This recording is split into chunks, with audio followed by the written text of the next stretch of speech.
चलो जल्दी से देख लेते हैं पिछले लेक्चर में क्या देखा है।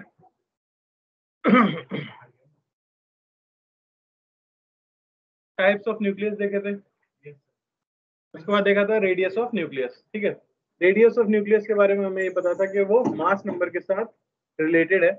आर आता है आर नॉट ए की पावर 1/3। आर नॉट एक कांस्टेंट है 1.2 फर्मी जिसकी वैल्यू होती है। ये आपका मास नंबर है। स्टेबिलिटी ऑफ न्यूक्लियस, बहुत छोटा न्यूक्लियस भी स्टेबल नहीं होता, बहुत बड़ा न्यूक्लियस भी स्टेबल नहीं होता। क्यों? बहुत छोटा होने पे इलेक्ट्रोस्टैटिक रिपल्शन ओवरकम कर जाता है न्यूक्लियर अट्रैक्शन को। बहुत बड़ा होने की वजह से न्यूक्लियर फोर्स वीक हो जाता है और फिर से वो ब्रेक हो सकता है। एक इंपॉर्टेंट टर्म सीखी थी जिसे कहते हैं बाइंडिंग एनर्जी, यहाँ से इंपॉर्टेंट है। बाइंडिंग एनर्जी किसे कहा जाता है? जब कोई न्यूक्लियस फॉर्म होता है तो एनर्जी रिलीज होती है, वो रिलीज एनर्जी कहलाती है बाइंडिंग एनर्जी। या हम कह सकते हैं किसी न्यूक्लियस को तोड़ने के लिए बाहर से आपको जो एनर्जी देनी पड़ेगी तो उसे कहते हैं उसकी बाइंडिंग एनर्जी। तो क्या न्यूक्लियस की स्टेबिलिटी को बाइंडिंग एनर्जी से जज किया जाता है? नहीं, उसे जज किया जाता है बाइंडिंग एनर्जी पर न्यूक्लियन से, यानी एक न्यूक्लियन निकालने के लिए कितनी एनर्जी की रिक्वायरमेंट है। एक ग्राफ देख लिया था हमने जो mass number versus binding energy per nucleon का है। सबसे ज्यादा स्टेबल हमें देखा कि आयरन होता है जिसमें 8.8 मिलियन इलेक्ट्रॉन वोल्ट चाहिए होते हैं एक न्यूक्लियन को सेपरेट करने के लिए। 56 उसका नंबर है, मास नंबर 56 के करस्पॉन्डिंग हाईएस्ट पॉइंट।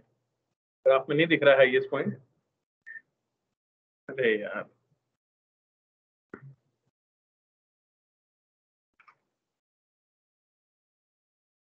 ठीक है, चलो। तो अगली चीज आती है इसी बाइंडिंग एनर्जी की कैलकुलेशन करना, क्योंकि हमें समझ आ गया कोई भी न्यूक्लियस तब स्टेबल होने वाला है तो उसकी बाइंडिंग एनर्जी न्यूक्लियन ज्यादा हो। इसके लिए आइंस्टाइन ने दिया था मास एनर्जी इक्विवेलेंस। उन्होंने बताया था कि नेचर में जितना भी मास है वो भी एक फॉर्म ऑफ एनर्जी है। आप मास को एनर्जी में कन्वर्ट कर सकते हैं और एनर्जी को मास में कन्वर्ट कर सकते हैं।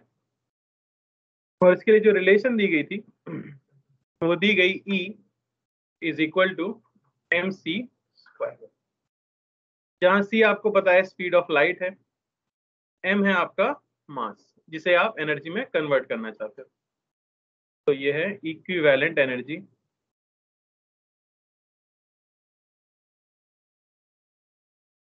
m जहां पे है मास, ये मास आपको लेना होगा किलोग्राम में।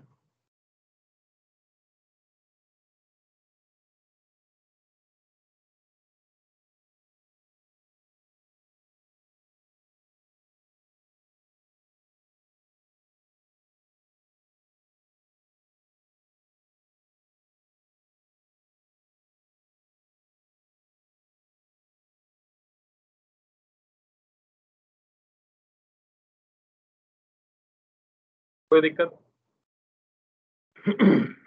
सी हम सभी को पता है, सी की वैल्यू जो है वो है 3 × 10⁸ मीटर पर सेकेंड।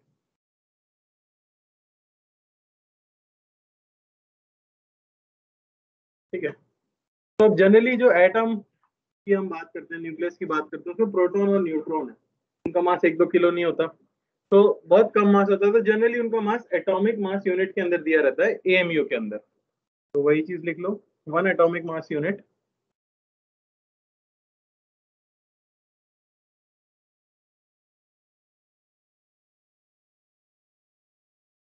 इसे 1U से भी रिप्रेजेंट किया जाता है। इसकी वैल्यू आती है 1.66 × 10⁻⁻27 kg, जो कि लगभग एक मास ऑफ प्रोटॉन होता है।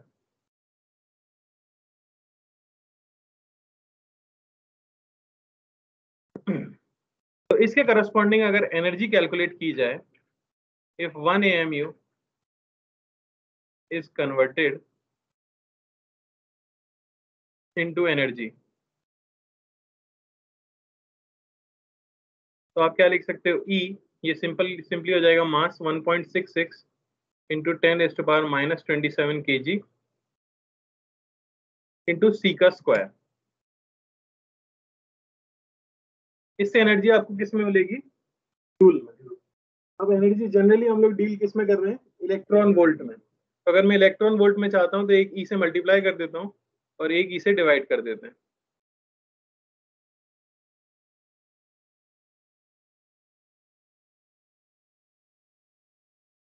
समझ आया? यहाँ से एनर्जी की जो वैल्यू आती है वो हमारे पास आती है 931.5 मिलियन इलेक्ट्रॉन वोल्ट या मेगा इलेक्ट्रॉन वोल्ट, जो भी कहते हैं। m रिप्रेजेंट करता है 10⁶। तो इतने ज्यादा इलेक्ट्रॉन वोल्ट एनर्जी आपको मिलेगी अगर आप 1 AMU को कन्वर्ट कर लो प्योरली एनर्जी के अंदर।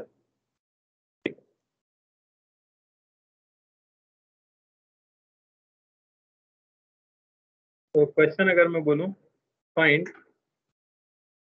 Energy released in million electron volt if 1 electron is converted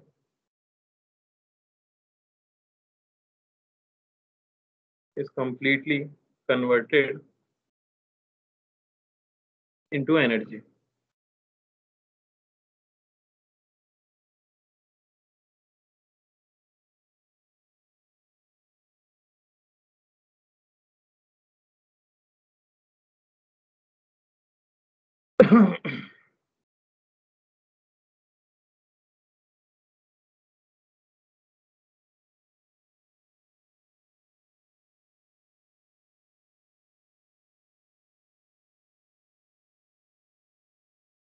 तुम्हारा काम है बेटा याद रखना।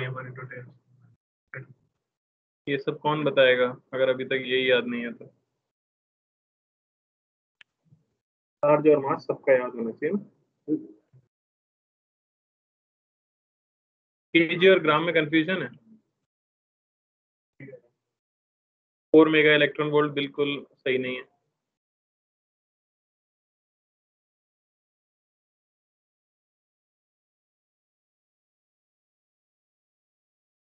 इलेक्ट्रॉन का मास प्रोटॉन से बहुत कम होता है, पता है ना?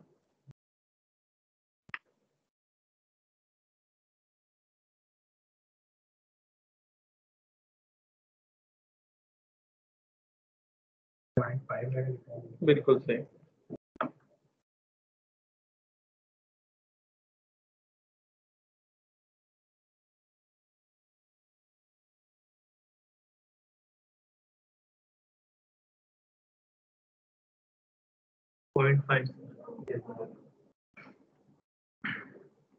यहाँ से ई आपके पास आ रहा होगा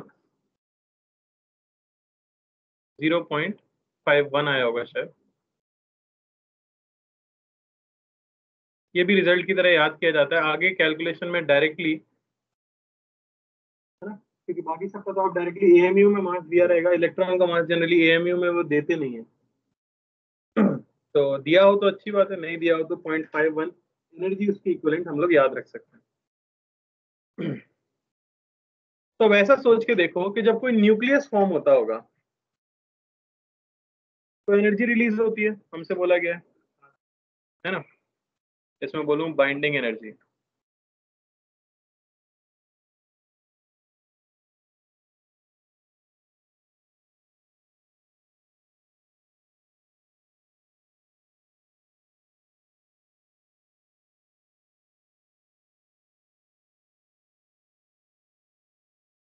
तो ऐसा मानो कि हमारे पास n प्रोटॉन्स हैं, या मैं कह दूं z प्रोटॉन्स हैं,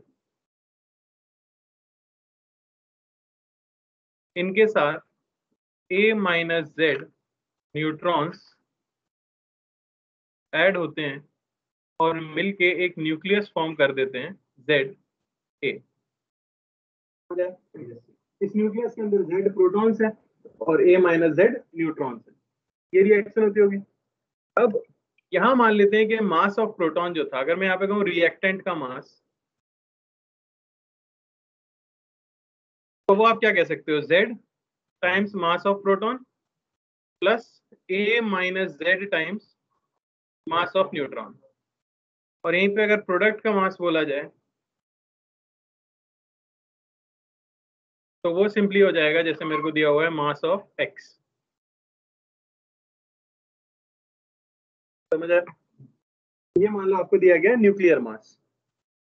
तो जब एक्सपेरिमेंटली इस चीज को देखा गया तो ये ऑब्जर्व किया गया कि हमेशा जो प्रोडक्ट फॉर्म हो रहा था उसका मास कम था कंपेयर टू रिएक्टेंट, तो फिर मास जा कहां पे रहा था? तो क्योंकि ये बोला जाता है कि कभी भी कोई न्यूक्लियस फॉर्म होता है तो उसके साथ थोड़ी सी एनर्जी रिलीज होती है या नहीं? अब एनर्जी कंजर्वेशन के लॉ से हमें ये पता है कि एनर्जी अपने आप तो प्रोड्यूस हो नहीं सकती, सिर्फ एक फॉर्म से दूसरे फॉर्म में कन्वर्ट हो सकती है।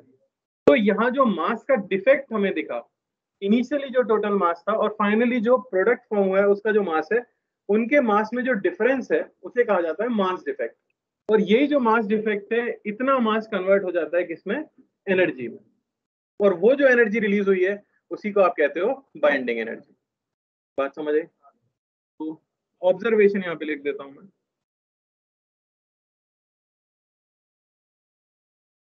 कि मास z times mass of protons plus a minus z times mass of neutrons, ये ज्यादा था मास ऑफ zx a से।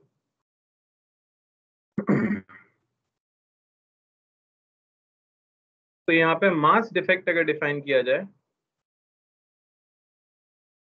जिसे हम डेल्टा m से रिप्रेजेंट करते हैं, तो डेल्टा m सिंपली हो जाता है mass of reactants minus mass of products.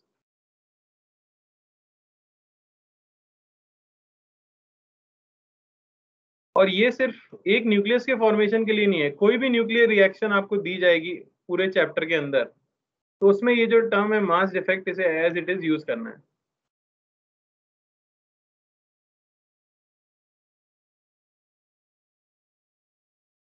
तो क्योंकि हमें मास डिफेक्ट मिल गया, तो क्या आप बाइंडिंग एनर्जी बता सकते हो?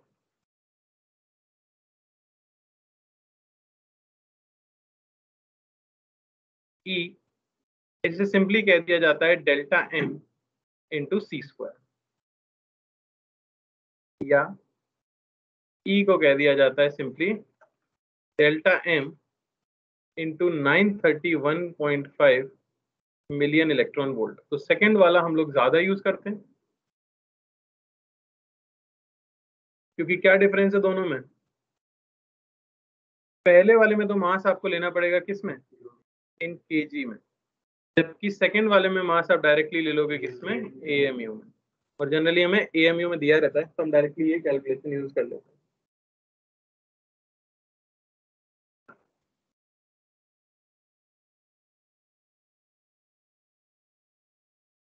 तो मान लो कि रिएक्टेंट का मास अगर प्रोडक्ट से ज्यादा आया तो क्या होगा? वो तो होता ही है। मान लो प्रोडक्ट का मास रिएक्टेंट से ज्यादा आया तो क्या होगा? तो ऐसी रिएक्शन नहीं हो पाती। कहाँ से ऑब्जर्व होगी? अरे कहाँ से ऑब्जर्व होगी? बात समझ नहीं रहे तुम। कोई अनस्टेबल न्यूक्लियर क्यों बनाएगा? प्रोटॉन और न्यूट्रॉन मिलके एक अनस्टेबल न्यूक्लियस क्यों बनाएंगे? तो ये रिएक्शन हो ही तब पाती है जब टोटल बाइंडिंग एनर्जी पॉजिटिव आए। बाइंडिंग एनर्जी नेगेटिव आने का मतलब है वो न्यूक्लियस फॉर्म नहीं होगा। समझ आ रहा है? क्योंकि बाइंडिंग एनर्जी का मतलब क्या है? वो एनर्जी जो आपको देनी पड़ती है न्यूक्लियस को तोड़ने के लिए, तो वो नेगेटिव आ गई, इसका मतलब क्या?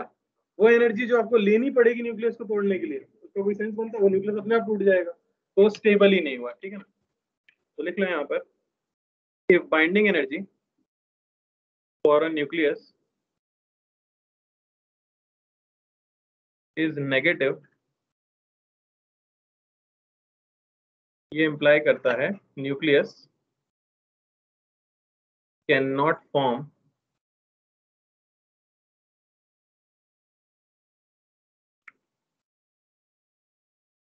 ठीक है।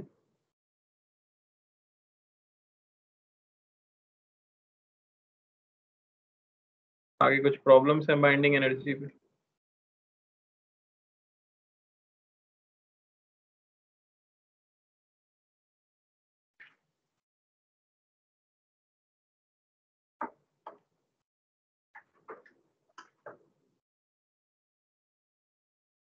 पहला क्वेश्चन,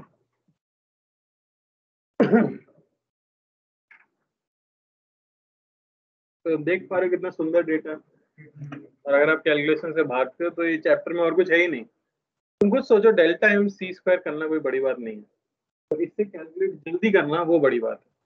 पक्का क्वेश्चन आएगा ही एग्जाम में। आपको प्रैक्टिस ये करनी है कि हम इसे जितना जल्दी कर सके उतना जल्दी करें।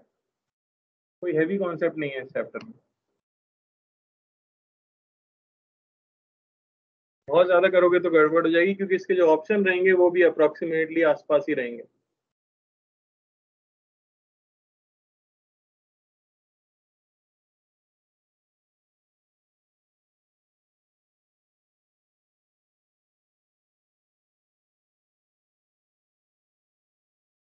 क्या है यार, बिल्कुल नहीं दिख रहा।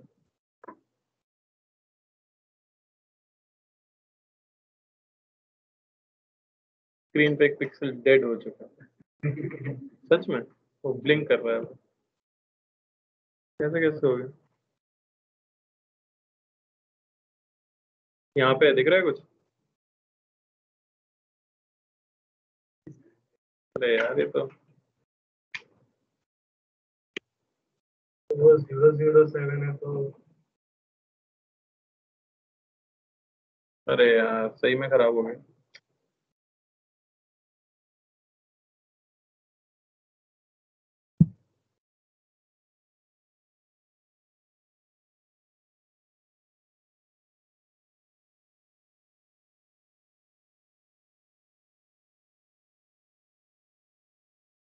अप्रोक्सीमेटली 4 और 1 क्यों नहीं ले सकते? ले सकते।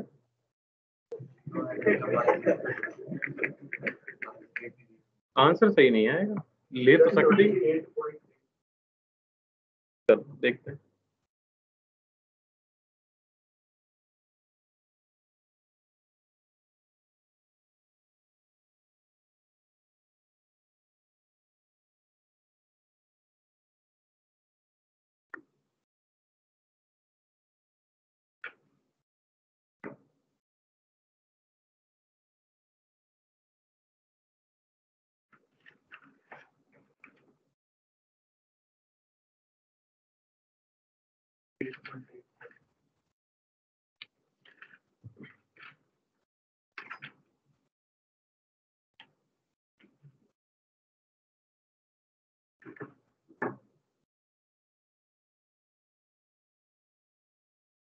ट्वेंटी 28.52 है, पर ठीक है।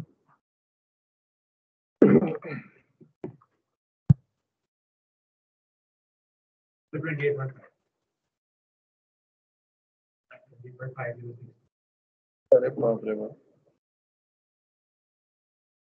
4 डेसिमल प्लेस तक बताएगा।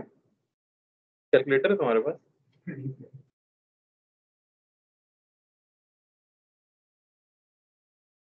28.5। कोशिश करो, ये अप्रोक्स सही आए लगभग।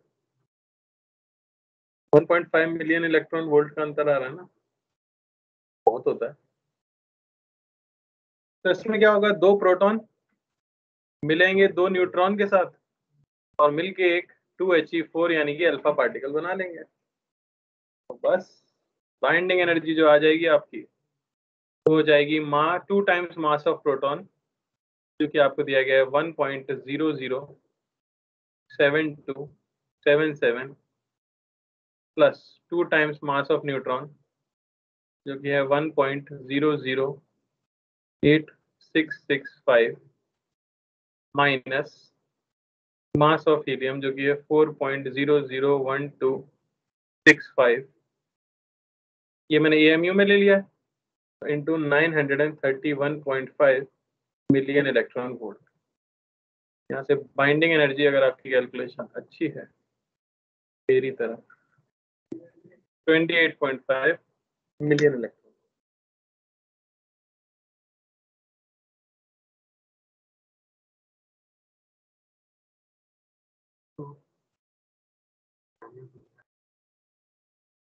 तेज थोड़ा सा बेटा, आवाज आने दो।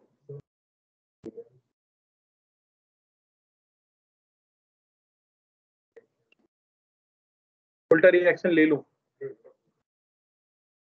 तुमने ऐसा अज्यूम किया, उल्टा लेके गलती क्या है? आएगा ही अपने आप। हीलियम टूट जाएगा क्या? तुमने लिखा हीलियम टूट के बन गया प्रोटॉन और न्यूट्रॉन, हमारे बोल देने से टूट जाएगा?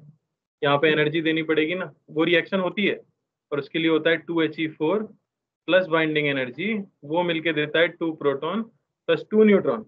अब यहाँ की टोटल एनर्जी निकालोगे तो वो यहाँ से ज्यादा आ रही होगी, इक्वल आ रही होगी बाइंडिंग एनर्जी जोड़ोगे तो। ठीक है, तो जब भी बाइंडिंग एनर्जी किसी न्यूक्लियस की निकालनी है तो उसको फॉर्म होते हुए मानना पड़ेगा। अगला सवाल।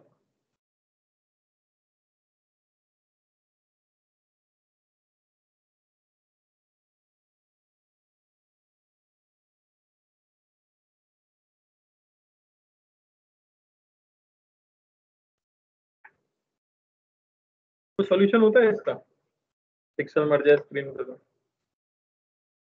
स्क्रीन रिप्लेस ही होते हैं।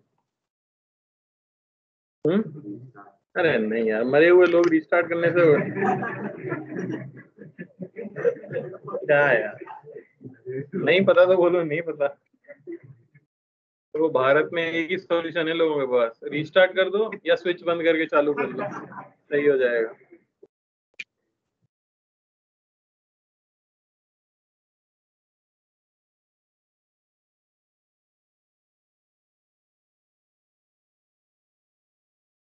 जल्दी।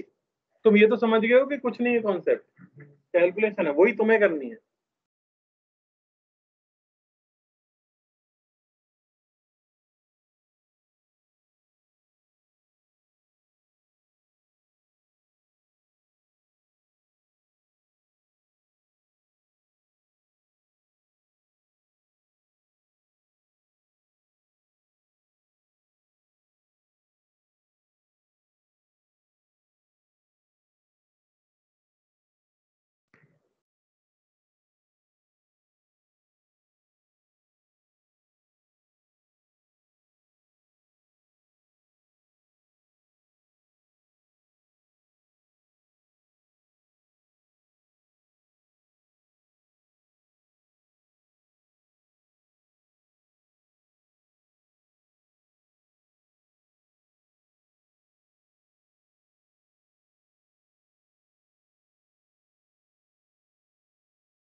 एक सेकंड। हाँ। नहीं। नहीं, ज्यादा अप्रोक्सीमेट कर लिया गया। अपॉन वो किया है ई, इलेक्ट्रॉन वोल्ट में लाने के लिए केजी में लेंगे ना। 0.4 भाई, 0 पॉइंट में तो है पर डबल है लगभग।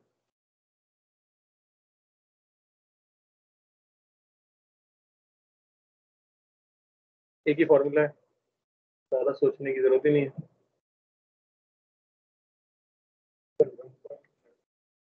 नहीं भाई।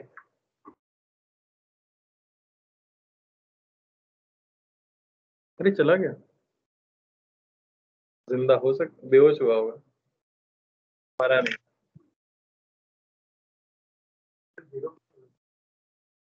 नहीं।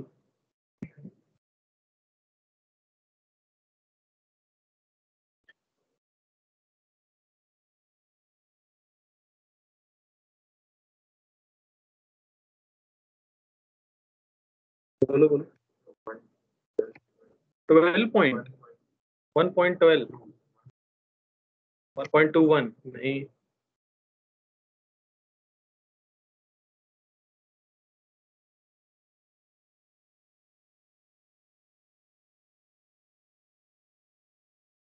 7 जूल में आ रहा है, इलेक्ट्रॉन से डिवाइड किया था। 1 पॉइंट सबका ही आ रहा है, तो बुक में हो सकता है गलत। 0.7 आएगा।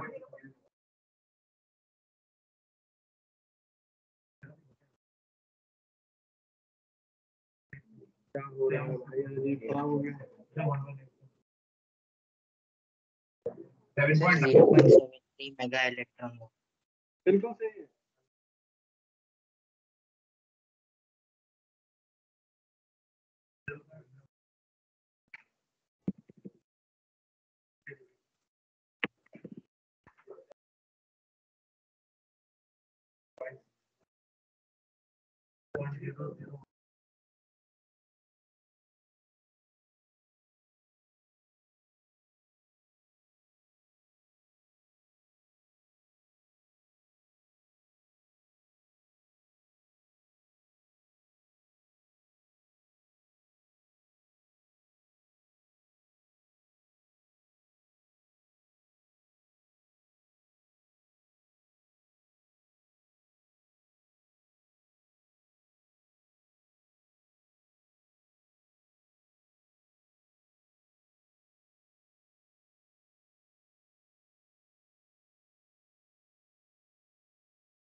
आवाज आ रही है ऑनलाइन?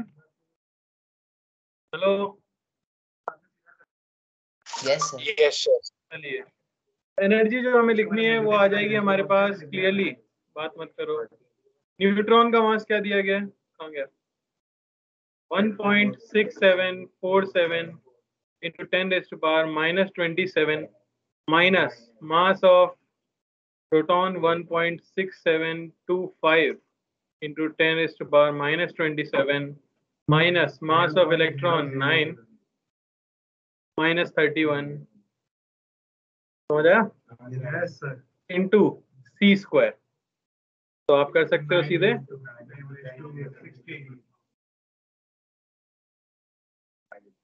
अब इलेक्ट्रॉन वोल्ट में कन्वर्ट करना है 1.6 into 10 raised to power minus 19।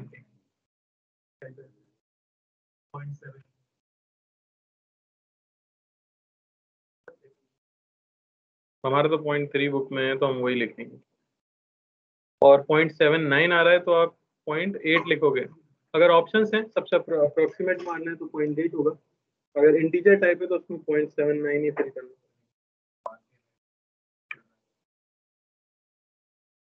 क्या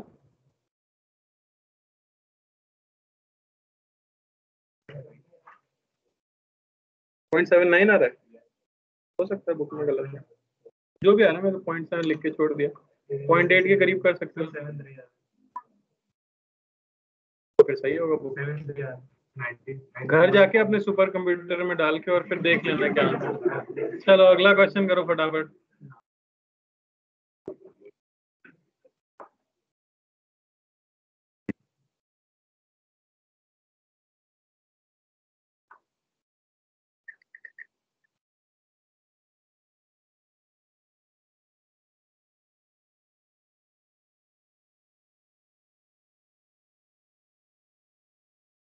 आंसर आंसर बताएगा तो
पहले का मतलब नहीं, वही क्वेश्चन है।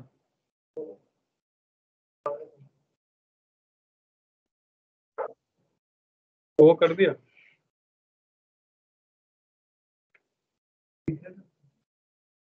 बढ़िया, ये वाला कर लो।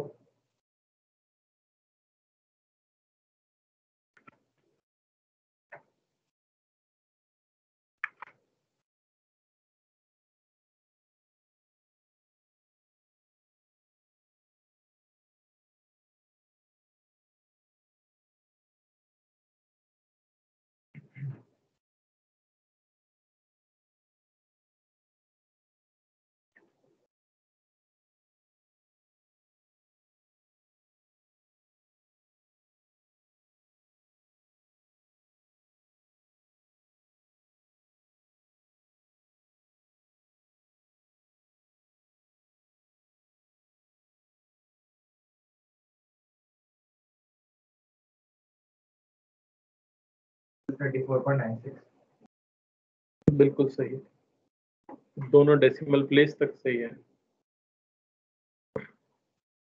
तो इस तरह से आप अपेरेंट मास निकाल लोगे, होना क्या चाहिए था, तो होना इतना चाहिए था, ये आता है हमारे पास 35.28 AMU, यानी इतना मास होता अगर एक्चुअली कोई मास डिफेक्ट ना होता।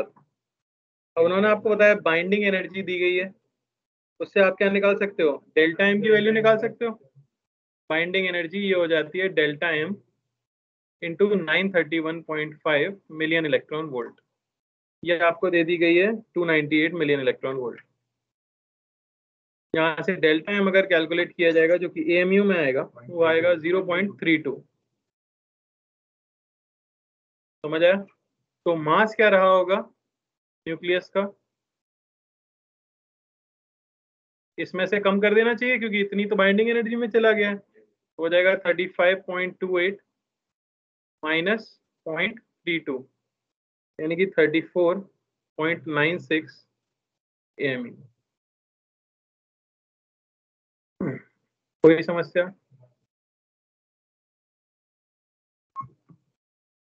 सेम आ गया? बाकी कैलकुलेशन बाकी होगी, कैलकुलेशन तो हो ही जाएगी। मेन इसमें जो कोर कॉन्सेप्ट था कि 17 प्रोटॉन है तो 18 न्यूट्रॉन, इस पे ध्यान देना ज्यादा था आपको। अगला सवाल है calculate the binding energy of neon, iron और यूरेनियम। होमवर्क में दे रहा हूँ, मतलब ये कभी नहीं सॉल्व करना है ना, करोगे तो नहीं। आखिरी क्वेश्चन जल्दी से ट्राई करो।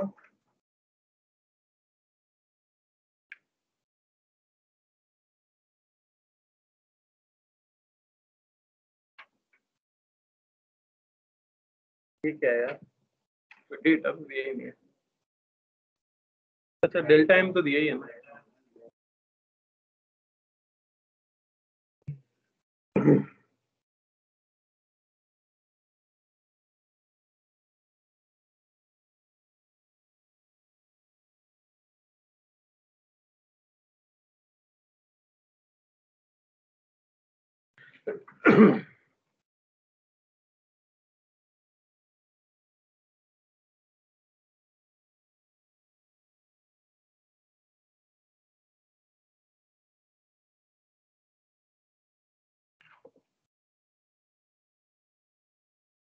बिल्कुल सही।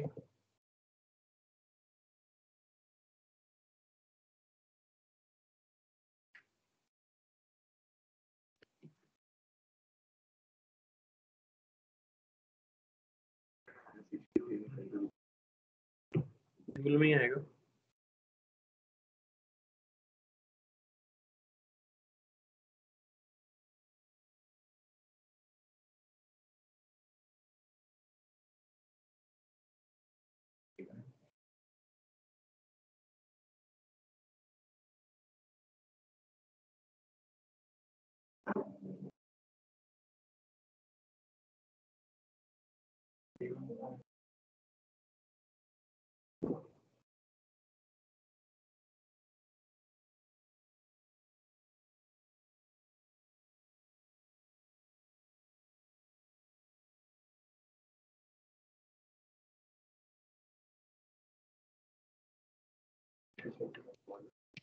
Formula 1 minus T2 by T1।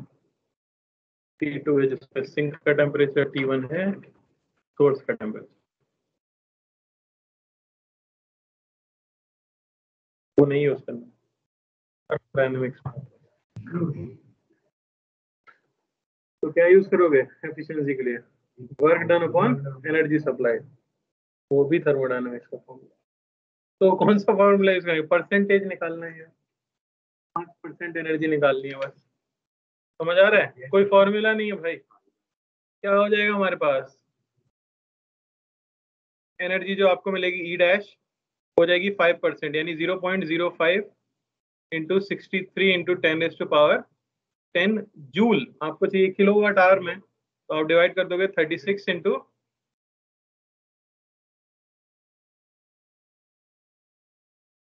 इससे आपको मिल जाएगी किलोवाट आवर के अंदर। क्योंकि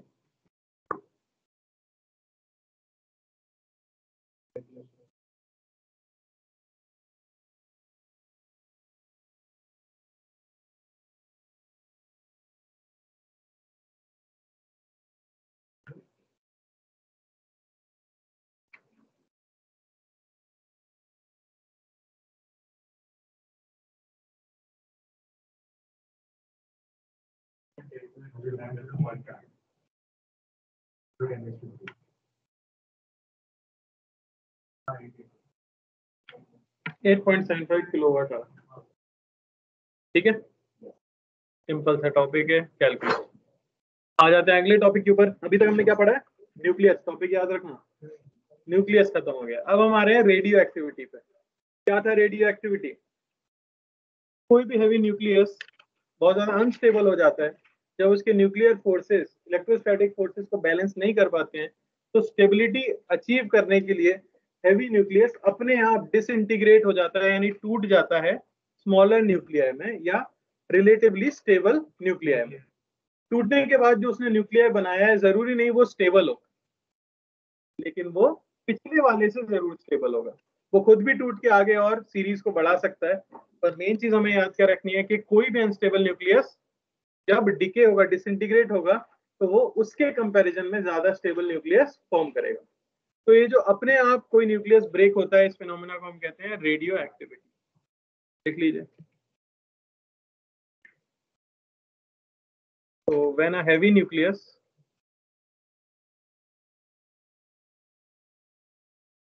disintegrates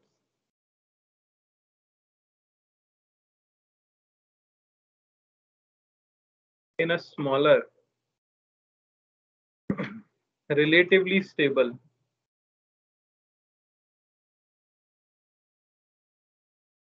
nucleus,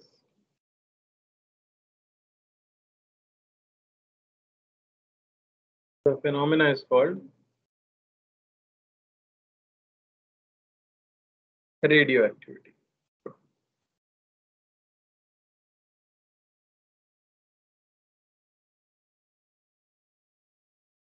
समझ आया?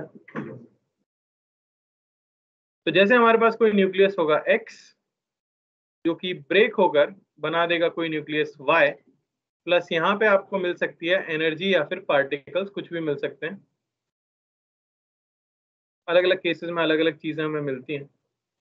जनरल ये जो चीज हो रही है, इसे हम कहते हैं एक न्यूक्लियर रिएक्शन या फिर डिसइंटीग्रेशन ऑफ हैवी न्यूक्लियस। तो ये जो हैवी न्यूक्लियस था हमारे पास, इसे कहा जाता है पेरेंट न्यूक्लियर।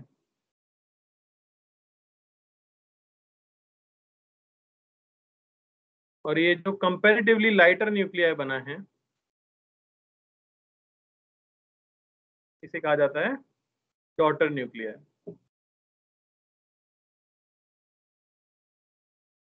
डॉटर न्यूक्लियर खुद से रेडियो एक्टिव हो सकता है, पर वो एक्स के कंपैरिजन में कम रेडियो एक्टिव होगा।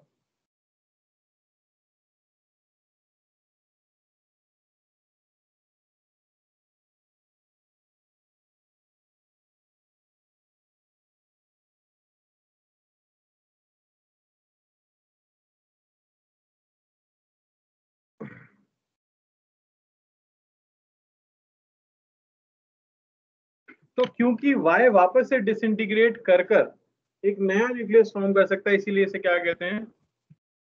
डॉटर न्यूक्लियर कहते हैं। समझ आया?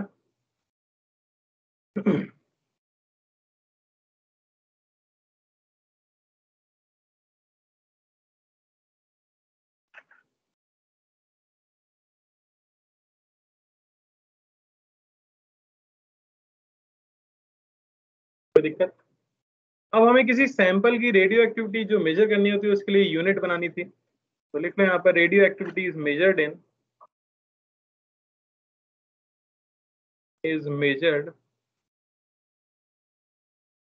in disintegrations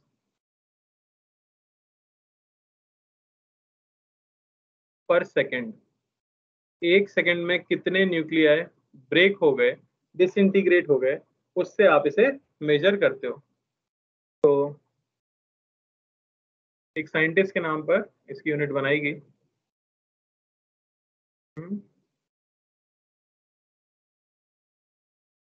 यूनिट बनी बेक्वेरेल।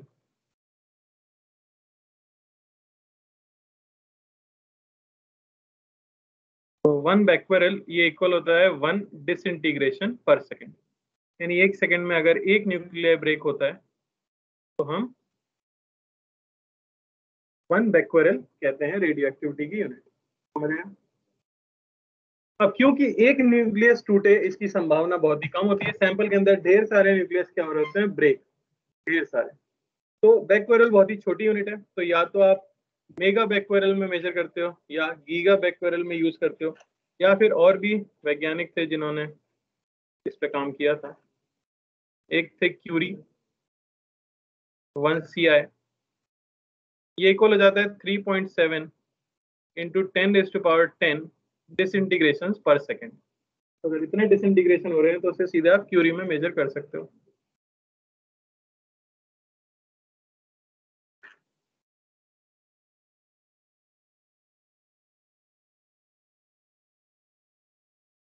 और इन्हें कैसे भूल सकते हैं हम, इन्होंने तो न्यूक्लियस क्या है यही बताया है।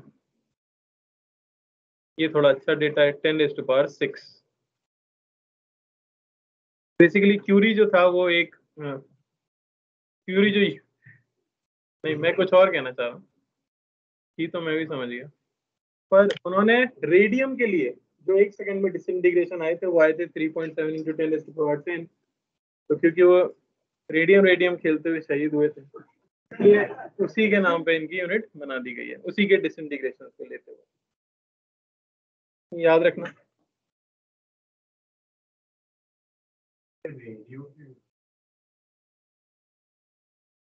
रेडिएशन एमिट होती हैं क्योंकि,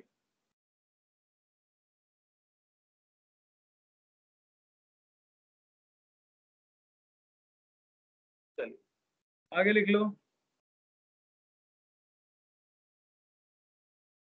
laws of radio activity.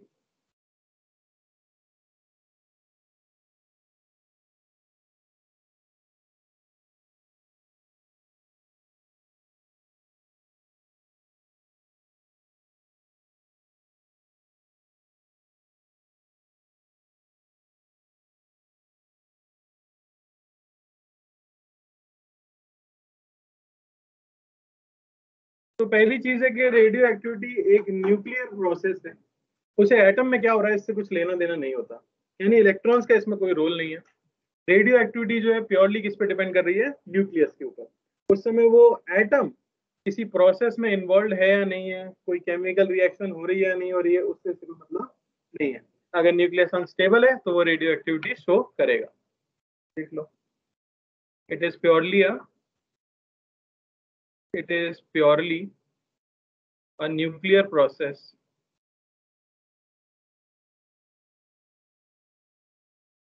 and is not concerned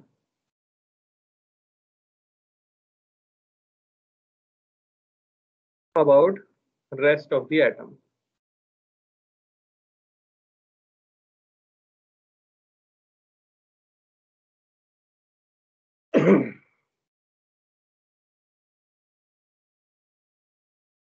दूसरी चीज, it is a random process. आपके पास एक सैंपल है और आप किसी एक न्यूक्लियस को देख रहे हो और आप सोचो कब फूटेगा ये बता पाए, तो ये नहीं बता सकते। हो सकता है न्यूक्लियस इंस्टेंटेनियसली आपके ऑब्जर्व करते ही टूट जाए, और हो सकता है एक न्यूक्लियस इन्फाइनाइट टाइम तक टूटे ही नहीं। तो कौन सा न्यूक्लियस कब डिसइंटीग्रेट करने वाला है ये बता पाना संभव नहीं है। It is a completely random process.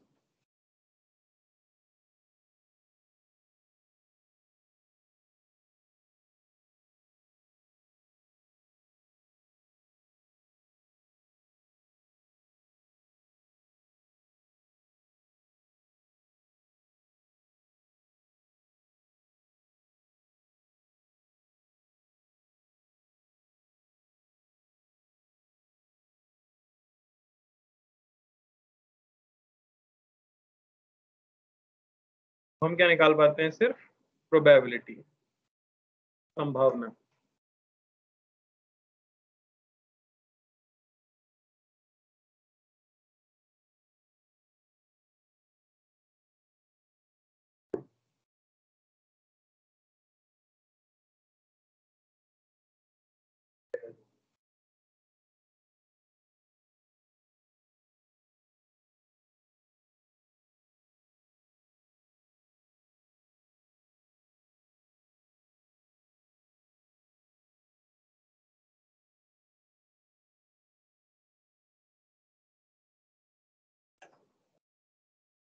क्योंकि ये कंप्लीटली रैंडम प्रोसेस है, तो अगर आपने कोई सैंपल ले रखा है 1 किलो का, है ना, और आप उसकी किसी भी वॉल्यूम में जाके चेक करोगे, तो अगर किसी एक पर्टिकुलर वॉल्यूम में 10 न्यूक्लियस डिके हुए मिले आपको, तो हर वॉल्यूम में 10 ही डिके हुए मिले होंगे, ये मान के हम चलते हैं कि यूनिफॉर्म डिके हो रहा होता है। ऐसा नहीं किसी एक साइड से सैंपल जो है डिके होना शुरू होगा, दूसरी साइड से नहीं होगा, पूरी वॉल्यूम के अंदर डिके एक साथ शुरू होता है।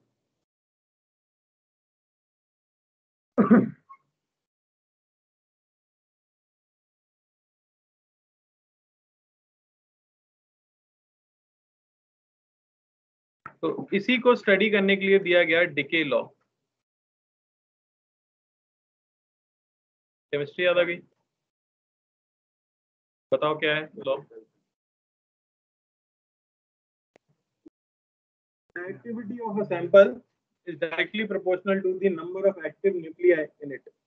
किसी भी सैंपल में कितने एक्टिव न्यूक्लियस हैं वो डिफाइन करेंगे कि इस समय सैंपल कितना रेडियो एक्टिव है।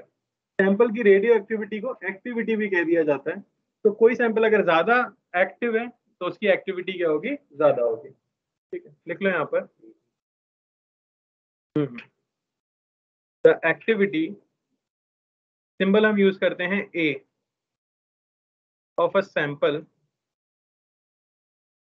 is directly proportional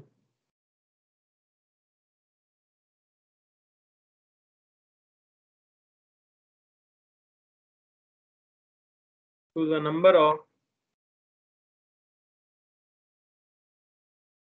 active nuclei. Active का मतलब अनडिकेड, जो डिके नहीं हुए हैं।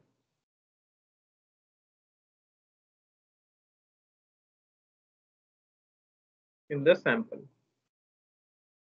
ठीक है। तो एक्टिविटी को डिफाइन किया जाता है minus D by D T of N. यहाँ पे माइनस साइन क्यों यूज किया गया?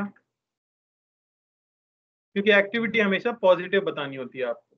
किसी सैंपल की एक्टिविटी हमेशा पॉजिटिव बताई जाती है कि कितना एक्टिव है वो, इसलिए हम एक माइनस साइन यूज करते हैं। और साथ ही साथ एन की वैल्यू लगातार क्या हो रही होगी? घट रही होगी। यह है नंबर ऑफ एक्टिव न्यूक्लियाई। तो इसलिए माइनस ये पहले से ही आने वाला है, इसका रेट ऑफ चेंज, तो एक माइनस लगा दिया जाता है ताकि वो ओवरऑल क्या आ जाए? पॉजिटिव।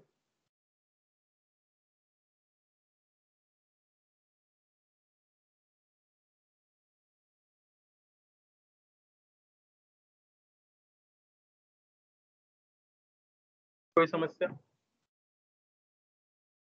ठीक, क्या लिख दिया मैंने? प्रोपोर्शनल। प्रोपोर्शनलिटी हटाई जाती है और ए को लिख दिया जाता है इट इज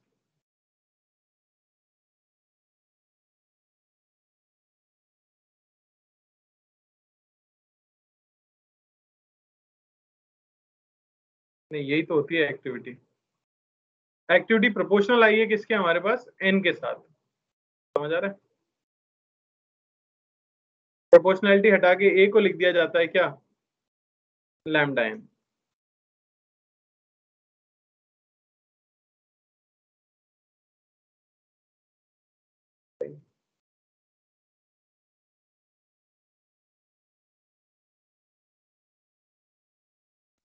यानी आप क्या लिख सकते हो basically? Mod of D N by D T ये इक्वल होता है किसके? Lambda N.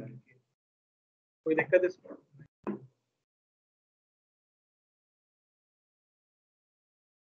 समझ आ रहा है? तो मॉड हटा दे तो हम यहां से लिख सकते हैं D N by D T is equal to minus lambda N, या आप लिख सकते हो D N by N is equal to minus lambda D T. तो ऐसा अगर मान लिया जाए कि टी जीरो पर कोई भी न्यूक्लियस डिके नहीं हुआ था, T is equal to zero पर एक्टिव न्यूक्लियर कितने थे? एन नॉट थे। तो T is equal to T पे अगर न्यूक्लियर एन बचेंगे, सिंपल सा इंटीग्रेशन अगर आप करते हो तो यहाँ से आपको मिल जाएगा L N, N by N not, ये होना चाहिए माइनस लैम्डा टी, या एन की वैल्यू हमें यहाँ से मिल जाती है एन नॉट ई की पावर माइनस लैम्डा टी। समझ आया? दोनों तरफ अगर मैं लैम्डा से मल्टीप्लाई कर दूं, या पहले इतना ही लिख लो, एन नॉट यहाँ पे क्या रिप्रेजेंट कर रहा है? Initial number of active nuclei.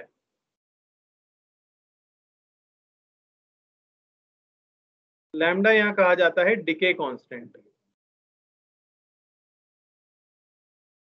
N यहाँ रिप्रेजेंट कर रहा है active nuclei at time T.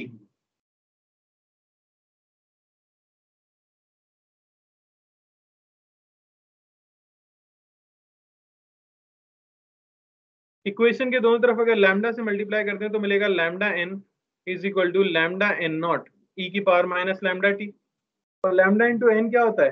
Activity. तो आप लिख सकते हो A is equal to A naught e की power minus lambda t. A naught यहाँ पे क्या रिप्रेजेंट कर रहा है? Initial activity.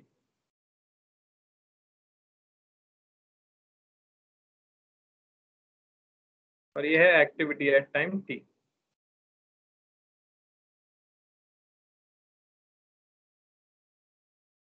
तो अगर कहा जाए नंबर ऑफ डिकेड न्यूक्लियाई क्या होंगे एट टाइम टी, कितने टूट गए होंगे?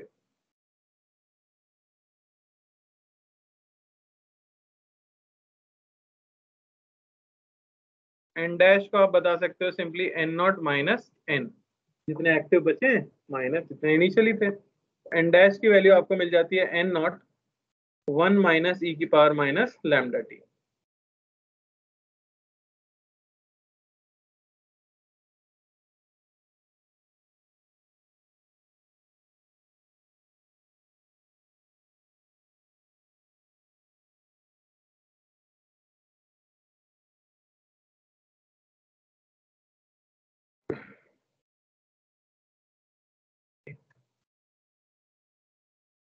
ग्राफ कैसा बनेगा एन वर्सेस टी का?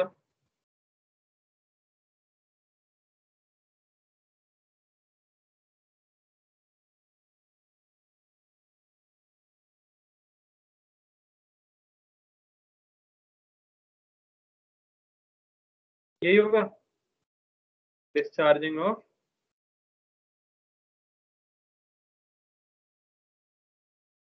कैपेसिटर। कोई बात नहीं। तो उसे टाइम कितना लगता है? इनफाइनाइट लगता है, जैसे कि हम देख ही पा रहे हैं। अगर मैं पूछ लूं कि कितने टाइम के बाद 63% सैंपल बचेगा,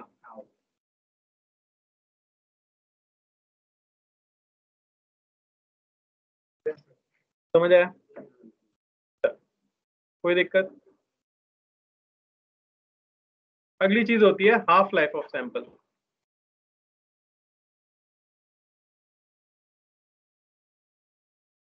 ये भी पढ़ोगे?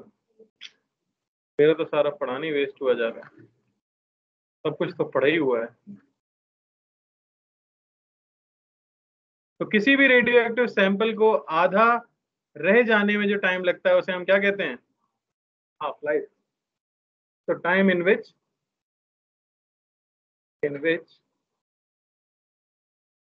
Number of active nuclei reduce to half. यानी अगर आपके पास एन नॉट थे तो एक हाफ लाइफ के बाद कितने रह जाएंगे? दूसरी हाफ लाइफ के बाद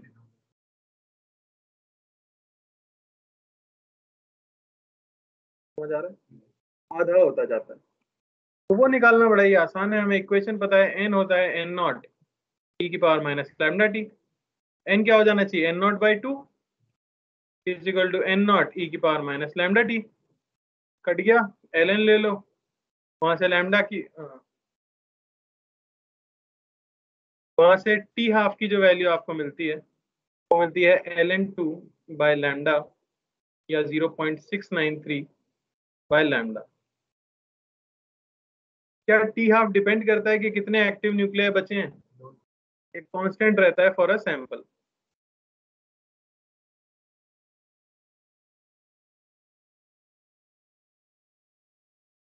हमेशा।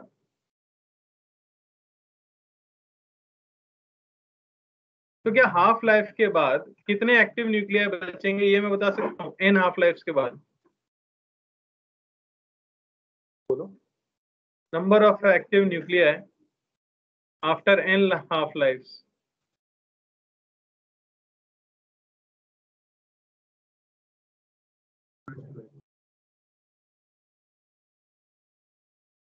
अरे बोलो n। yes sir।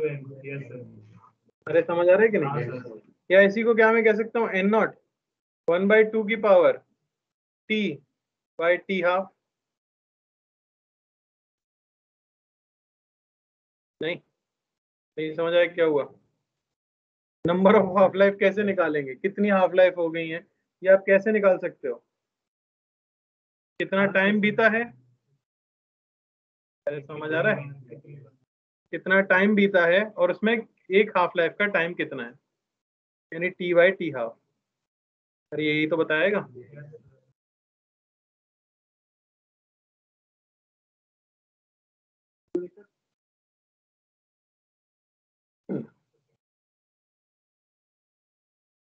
क्या कुछ मिस कर रहा हूँ क्या मैं? नहीं। तुम आरोप तो ऐसे ही लगाने चाह रहे हो बस। केमिस्ट्री के 5 लेक्चर, 7.5 घंटे, सीरियसली इसमें क्या 7.5 घंटे पढ़ाएंगे? उनको पता ही नहीं है ना, उनको इतना ही याद है। तुमको याद 10 मिनट का बेटा। मैंने ऐसा बोला कि केमिस्ट्री के 5 लेक्चर 5 मिनट में कवर हो गए। चलिए आगे है एवरेज लाइफ या फिर मीन लाइफ। क्या मतलब है इसका? सैंपल को पूरी तरह खत्म होने में कितना टाइम लगेगा?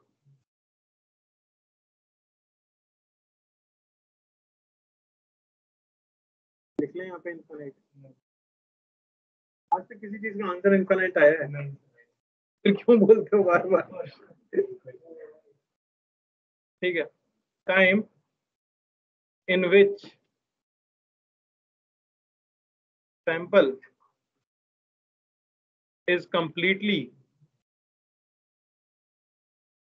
decayed। अरे समझ पा रहे हो? कैसे निकाल सकते हैं? देखो मैं समझाता हूँ। t इज इक्वल टू 0 पर एक्टिव न्यूक्लियर, हाँ एक्टिव न्यूक्लियर कितने थे बेटा t0 पर? n not. समझ आया? तो t is equal to t पर एक्टिव न्यूक्लियर कितने थे? n। तो वेरिएबल ही अज्यूम कर रहे हैं, अभी तो कुछ किया ही नहीं है। n है, समझ आया? तो मान लेते हैं कि इन एडिशनल टाइम, ध्यान से सुनना क्लास, आप सुन लो थोड़ा भाई साहब, थोड़ा। In additional time dt dn nuclear decay, यानी इस t टाइम के बाद जो एडिशनल dt टाइम था उसमें dn न्यूक्लियर डिके हो गए। तो अगर मैं आपसे पूछूं तो life of these dn nuclear ये कितनी है? अरे कोई 70 पे जाके अगर मर गया तो उसकी उम्र, उसकी लाइफ कितनी बड़ी थी? 70, मतलब तो एक महीना जो 70 के ऊपर गया। अरे मेरे भाई टी तक तो जिंदा ही थे ना ये सब भी, और अब डीटी टाइम में मर गए हैं, तो जो पुराना जी क्या है वो सब भूल कैसे सकते हो? उनकी लाइफ कितनी थी? टी थी। अरे समझ आ रहा है? तो टोटल लाइफ अगर निकाली जाए, total life of DN nuclear, तो क्या मैं उसे कह सकता हूँ डीएन इंटू टी? एक की लाइफ टी थी, टोटल लाइफ ऐड करना चाह रहा हूँ, total life span DN nuclear की, तो उसे कह सकते हैं डीएन इंटू टी। समझ आ रहा है? तो average life of one of these DN nuclear, बोलो क्या कहोगे? टी ही तो आएगी।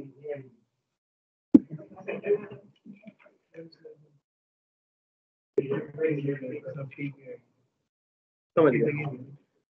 अब ये लिखो एक्टिविटी की वैल्यू कितनी है, मैं ही लिख देता हूँ, dn बाई dt जो क्या होता है लैम्डा एन, तो dn को क्या लिख सकते हैं, लैम्डा एन dt। n की वैल्यू कितनी है, n नॉट e की पावर माइनस लैम्डा t। उठा के यहाँ पे अगर मैं रखूं, उठा के अगर यहाँ पे रखो आप, तो आपको क्या मिलेगा, एवरेज लाइफ निकालनी है ना मुझे, एवरेज लाइफ। तो इंटीग्रेशन कर सकते हैं सबकी लाइफ का। इंटीग्रेशन dn की जगह क्या रख सकता हूं मैं, लैम्डा इंटू एन, अरे समझ आ रहा है, इंटू यहाँ पे क्या आएगा, dt, dn की वैल्यू में dt भी तो आएगा। अरे भाई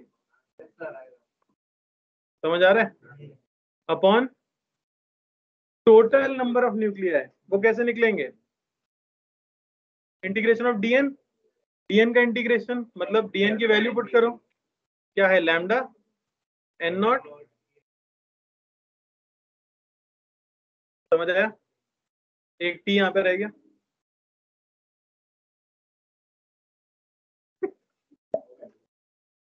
वही मैं कह रहा हूँ क्या हुआ, देखो dn की वैल्यू पुट की है बस। dn क्या होता है, lambda n into D T.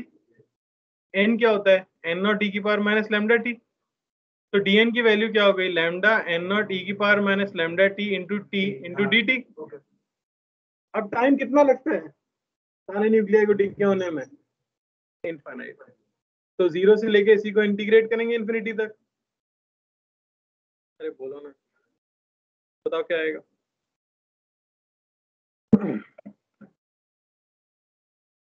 Formula याद नहीं किसी को,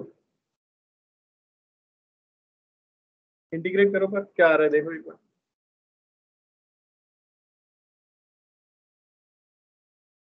बेटा इसे इंटीग्रेट करके पहले आंसर बताओ ना।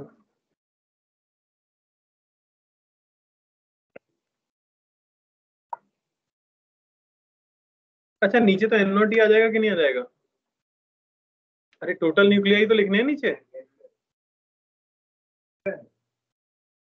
कर लो इसी को इंटीग्रेट कर लो।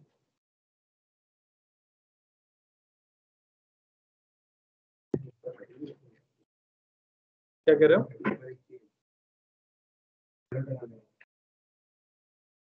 हाँ ऊपर टी है ना बेटा, एक मल्टीप्लीकेशन, इसको मैं लिख देता हूँ dn। dn था ना नीचे, सारे dn को ही तो जोड़ोगे, तो इनिशियली dn कितने थे, n नॉट, और फाइनली क्या हो जाएंगे जीरो, तो वो dn ही आ जाएगा, मतलब n नॉट ही आ जाएगा नीचे। एवरेज निकालना है ना आपको।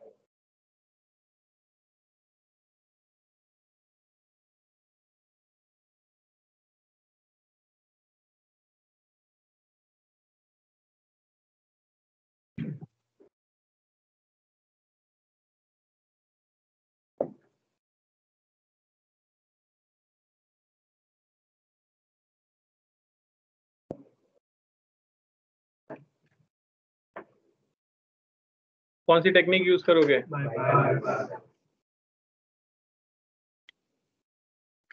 एवरेज लाइफ क्या आएगी हमारे पास, देखते हैं क्या आ रही है।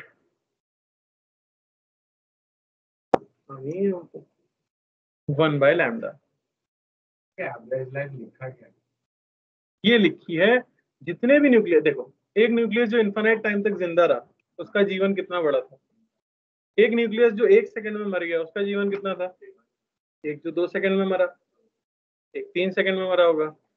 ऐसे एन नॉट न्यूक्लियाई जब टोटल मरे होंगे, उन सभी के जीवन का टोटल टाइम ऐड करके टोटल न्यूक्लियाई से डिवाइड करा होगा तो कितनी वैल्यू आएगी, जाना है, उसे कहते हैं एवरेज लाइफ। तो हम ये कह देते हैं कि एक सेकंड जिया था, एक इन्फिनाइट जिया था, तो एवरेज हर आदमी इतना तो जिया होगा।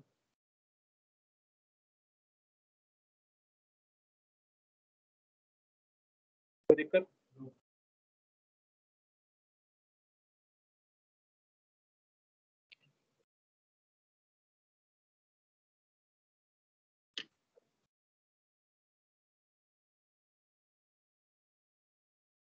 बोलो बोलो, इंडेफिनेट कुछ कहना चाह रहा हूँ।